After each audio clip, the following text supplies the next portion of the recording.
అందరికీ నమస్తే. నా పేరు Sudha. Welcome to sweet home cute family. అందరూ ఎలా ఉన్నారండి? మీరందరూ బాగుండాలని మనస్ఫూర్తిగా కోరుకుంటున్నాను. ఈరోజు డే చాలా లేట్గానే స్టార్ట్ అయిందండి. బాబుకి, హస్బెండ్కి ఇద్దరికి హాలిడేనే. ఇద్దరు ఇంట్లోనే ఉన్నారు. అందుకనే కొంచెం లేట్గా లేచామన్నమాట. హస్బెండ్, బాబు ఇద్దరు టిఫిన్ చేసేసారండి.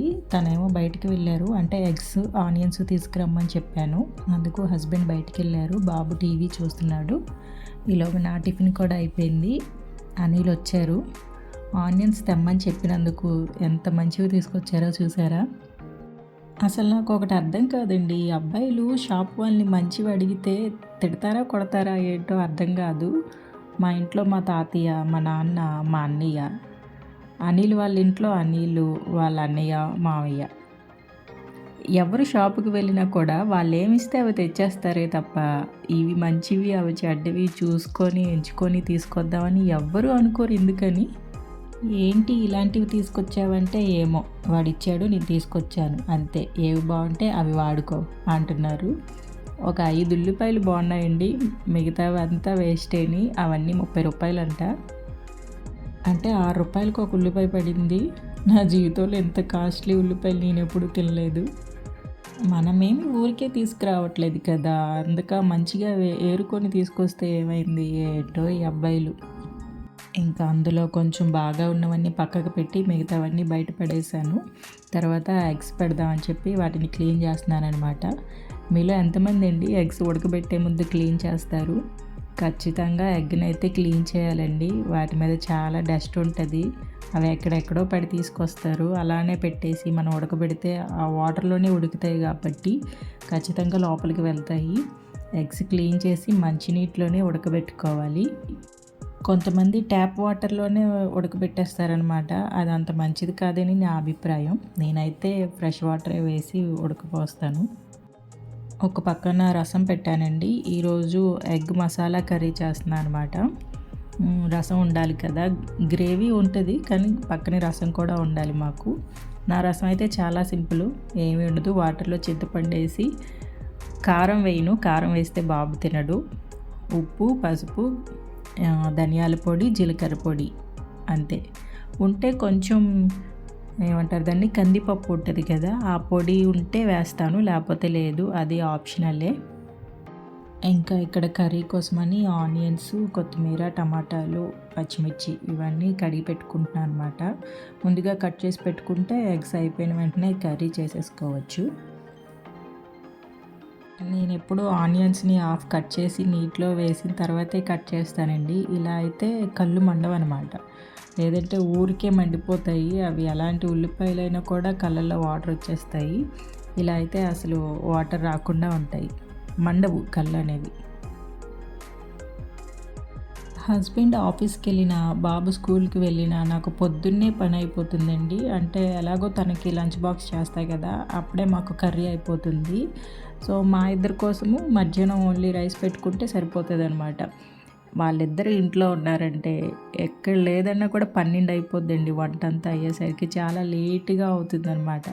ఇంట్లోనే కదా ఉంటామని చెప్పి ముందు లేట్గా లేస్తాము. ఇంకా లేట్ కాస్త అలా టిఫిన్ లేటు, లంచ్ లేటు, మళ్ళీ మధ్యాహ్నం పడుకోవడం లేటు, నైట్ నిద్రపోవడం కూడా లేట్ అయిపోతుంది. ఏంటో హాలిడే అంటే అదొక రకమైన బద్ధకం వచ్చేస్తుంది కదా. నాకైతే అంతే, ఇంట్లోనే ఉంటారు కదా చేద్దాంలే అన్నట్టు కాస్త ధీమాగా చేస్తాను. ఈలోగా చెత్తబండి వచ్చిందనమాట. చెత్త వేసి రండి అని చెప్తేనేమో నేను ఈవినింగ్ బయటికి వెళ్తానులే అప్పుడు తీసుకువెళ్తాను అంటున్నారు. చెత్తబండోడికి డబ్బులు ఇచ్చుకొని మరీ బయట వేసుకోవడం ఎందుకు, అదేదో వాడికి ఇస్తే సరిపోద్ది కదా, వెళ్ళిరా అని చెప్తున్నా. డైలీ ట్రక్ వస్తుందండి, కాకపోతే 3 ఫ్లోర్స్ ఎక్కి దిగడం ఎందుకని బద్దకించేస్తుంటాం ఒక్కోసారి. బయట వేయటానికి కూడా ఇక్కడ ఒప్పుకోరనమాట. ఇంకా అనిల్ వెళ్తుంటే బాబు కూడా వెళ్తాను అంటున్నాడని వాడిని తీసుకొని వచ్చాను కిచెన్లోకి. తను వెళ్ళి వచ్చే వరకు ఎత్తుకొని ఉన్నా అనమాట. ఇంకా టమాటాలు అవి చూశాడండి. టమాటాలు పిచ్చి మా బాబుకి, చూస్తే వదలడు, ఇమ్మని అడుగుతున్నాడు. నాకేమో జలుబు వచ్చేస్తుందేమో అని భయం, అంతగా ఇవ్వను తనకి. బట్ చాలా ఇష్టంగా తింటాడనమాట. ఇంకా అల్లరి చేస్తుంటే ఒకటి తీసి ఇచ్చాను, తింటున్నాడు అది. వంట చేసేటప్పుడు అప్పుడప్పుడు పక్కనే కూర్చోబెట్టుకుంటానండి తన్ని. ఇప్పుడు కూర్చున్నాడు కదా, అదే ప్లేస్‌లో కూర్చోబెడతా అనమాట. తనకి తెలియాలి అమ్మ ఎలా చేస్తుంది, ఎంత కష్టపడుతుంది, వంట వెనక ఎంత కష్టం ఉంటుందని పిల్లలకి అర్థం కావాలి. సో, అప్పుడప్పుడు తనని కూడా కిచెన్‌లో ఇంక్లూడ్ చేస్తూ ఉంటా అనమాట. చూస్తాడు అలాగా కూర్చొని, మమ్మీ ఇదేంటి, అదేంటి అన్ని క్వెషన్స్ వేస్తూ ఉంటాడు. వాళ్ళకి కూడా తెలుస్తూ ఉంటాయి చూస్తూ ఉంటే. సో, ఎగ్స్ అయితే ఉడికిపోయినాయి. తర్వాత రసంకి తాలింపు వేసేస్తున్నాను ఇక్కడ. తాలింపు వేసిన తర్వాత పప్పైనా, రసమైనా, సాంబారైనా మూత పెట్టుకోవాలండి. ఇలా అయితే ఆ ఫ్లేవర్స్ అన్నీ ఆ రసంకి పడతాయన్నమాట. చాలామంది వేసి అలా వదిలేస్తారు. బట్ అది అంత టేస్ట్ ఉండదు. ఇలా ఒకసారి చేసి చూడండి, టేస్ట్ ఉంటుంది. తర్వాత కాసేపటి తర్వాత ప్లేట్ తీసి అప్పుడు కొత్తిమీర వేసుకోండి, బాగుంటుంది టేస్ట్. ఇప్పుడు ఎగ్స్ ఫ్రై చేయడం కోసం అని చెప్పి ప్యాన్లో కొంచెం ఆయిల్ వేసుకొని ఎగ్స్కి చిన్న చిన్న ఘాట్లు పెట్టుకొని వేసుకోవాలి. కొంతమంది ఇదే ఆయిల్లో ఉప్పు, కారం, పసుపు వేసి ఎగ్స్ని ఫ్రై చేస్తారు. కానీ అలా చేస్తే ఏంటంటే నేను మళ్ళీ నెక్స్ట్ అదే ప్యాన్లో కర్రీ వండాలి కాబట్టి ఈలోగా పసుపు, ఉప్పు, కారం అంతా మాడిపోతుంది. మళ్ళీ ఆనియన్స్ అవి వేసేటప్పుడు టేస్ట్ అంత బాగోదనమాట. నాకు అలా కన్నా కూడా కొంచెం ఎగ్స్ ఇలానే ఇష్టం. అందుకే ఊరికే ఘాట్లు పెట్టి ఫ్రై చేస్తున్నాను వాటిని. ఈలోగా బాబు కిచెన్లోకి, హాల్లోకి పరిగెడుతున్నాడనమాట. ఎక్కడ పడతాడేమో అని చెప్పి వెనక్కి చూసుకుంటా ఓ పక్క వంట చేస్తూ ఉన్నాను. ఒక తిన్నగా ఉంటాడండి, పరుగులు తీస్తూనే ఉంటాడు. వాడు ఆడుకోవడం కోసమని మ్యాట్ వేస్తాం కదా, అది తన్నుకొని ఎక్కడ పడిపోతాడో అని భయం. మళ్ళీ వచ్చాడు. ఎగ్స్ ఎక్కడ పేలుతాయేమో అని చెప్పి దూరంగా ఉండరా అంటే వాడి దగ్గరకు వచ్చి పట్టుకొని నించుంటాను అంటాడు. ఏదైనా ఇంట్లో ఉంటే పిల్లల్ని ఆపలేమండి. మన పని లేటే, వాళ్ళ ఆటలు లేటే, వాళ్ళ తిండి లేటే, అంతా లేట్ అయిపోయింది. ఎగ్స్ అయితే కొంచెంగా ఫ్రై చేసుకొని తీసేసాను. ఇంకా బాగా ఫ్రై చేస్తారు మా అమ్మ అయితే. కాకపోతే అది ఏంటంటే పైన కర్రీ వండినప్పుడు పైన తొక్కలా వచ్చేస్తుంది అనమాట. నాకు అలా కన్నా ఇక్కడ లైట్గా ఫ్రై చేసుకోవడం ఇష్టం. తర్వాత అదే ప్యాన్ ఇంకొంచెం ఆయిల్ వేసుకొని మసాలా దినుసులన్నీ వేసా. అంటే ఇప్పుడు బిర్యానీలో యూజ్ చేస్తారు కదా, ఆ మసాలా దినుసులన్నీ వేసాను. కొంతమంది పేస్ట్ వేసుకుంటారు, అదైనా బాగానే ఉంటుంది. పేస్ట్ వేసే లెక్క అయితే ఆనియన్స్ అన్నీ ఫ్రై అయిపోయిన తర్వాత అప్పుడు వేసుకోవాలి. అంటే టమాటాలు అన్నీ వేసుకుంటాం కదా, అప్పుడు పేస్ట్ వేసుకోవాలి. ముందే వేసేస్తే మాడిపోతుంది, కూర టేస్ట్ పోతుంది అనమాట. నేనైతే రాగానే తీసుకున్నా కాబట్టి ముందుగానే వేసేసాను మసాలా అంతా. తర్వాత ఆనియన్స్ వేసుకొని కొంచెం పచ్చిమిరపకాయలు, కరివేపాకు కూడా వేసుకోవాలి. ఆనియన్స్ అవి కొంచెం ఫ్రై అయిన తర్వాత పసుపు, కారం, ఉప్పు మీకు సరిపడా టేస్ట్లో వేసుకొని బాగా ఫ్రై అవనిచ్చాక టమాటాలు వేసుకోవాలి. ఉంటే ధనియాల పౌడరు, జీలకర్ర పౌడర్ కూడా వేసుకోవచ్చండి. అది కూడా ఒక డిఫరెంట్ ఫ్లేవర్ ఉంటుంది, బాగుంటుంది టేస్ట్. ఇప్పుడు టమాటా ముక్కలు కూడా వేసేస్తున్నాను అనమాట.